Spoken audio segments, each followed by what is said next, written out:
भगाकर ले जाने की उम्र तो गुजर गई, मगर खुश रखने की उम्र अभी बाकी है। कुछ रिश्ते ऐसे भी होते हैं जो समय और उम्र के दायरे से बाहर होते हैं। ये रिश्ते पानी का बुलबुला भी नहीं होते, ना वक्त की धार से बहते हैं। ये तो संवेदनाओं के धरातल पर अपनी अलग ही कहानी छोड़ जाते हैं। ऐसी ही एक कहानी वक्त ने सम्मान वृद्धाश्रम के द्वार पर ला खड़ी कर दी थी, जहां आज 65 वर्षीय सुमन शर्मा को उनका बेटा छोड़कर चला गया था। सुमन शर्मा बुढ़ापे के काले बादलों से घिरी जरूर थी, पर खूबसूरती की धूप आज भी उनके चेहरे पर चमकती दिखती थी। सुमन इस तरह बेटे के उसे वृद्धाश्रम में छोड़ जाने पर बहुत दुखी थी। यहाँ आए सुमन को 1 सप्ताह हो चुका था, पर वो अपने कमरे से बाहर नहीं निकलती थी। उसे लगता था जैसे जिंदगी पूरी तरह रुक गई है। अगर कमरे से बाहर निकलती भी तो वृद्धाश्रम के बगीचे में टहलती रहती। उस दिन वह बगीचे में रोज की तरह सुबह की गुनगुनी धूप सेक रही थी कि पीछे से आवाज़ आई, सुनिए, मैं आपसे कुछ बात करना चाहता हूँ। सुमन ने हड़बड़ाकर पीछे देखा तो लगभग उसी की उम्र का एक व्यक्ति खड़ा हुआ था। जैसे ही सुमन मुड़ी, उस व्यक्ति ने कहा, अरे तुम तो सुम्मी हो। मैं जानता था कि तुम ही हो। पिछले कई दिनों से मैं तुम्हें देख रहा हूँ। मुझे नहीं पहचाना? मैं अमित। भूल गई क्या? हम कॉलेज के दोस्त हैं। सुमन कुछ अचरज में चश्मे के पीछे से आंखों को छोटा करके गौर से अमित को देख रही थी और कुछ देर में खुश होते हुए बोली, अमित तुम कितने बदल गए हो, अब तो तुम बूढ़े भी लगने लगे हो। इतना कहकर वह हंस पड़ी। साथ ही अमित भी हंसने लगा।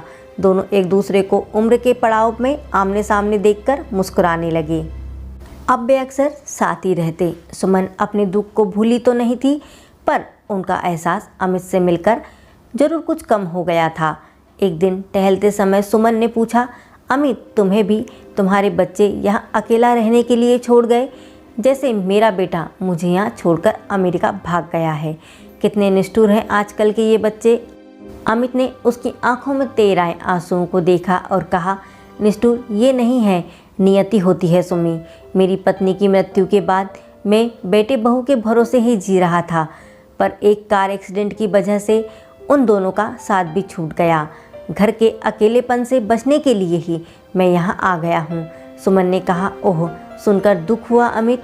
अपनों की मृत्यु का दुख बहुत गहरा होता है, पर अपनों के होते हुए किसी अनाथ की तरह रहना और मरना भी बुरा लगता है। अमित ने तपाक से पूछा, मतलब? सुमन ने आगे कहा, मतलब यह कि अमित मुझे कैंसर है, मेरे पास समय ज़्यादा नहीं है। चाहती थी अपने घर में अपने परिवार के बीच में सुकून की मौत मरूं, पर बेटे ने यह भी ना होने दिया।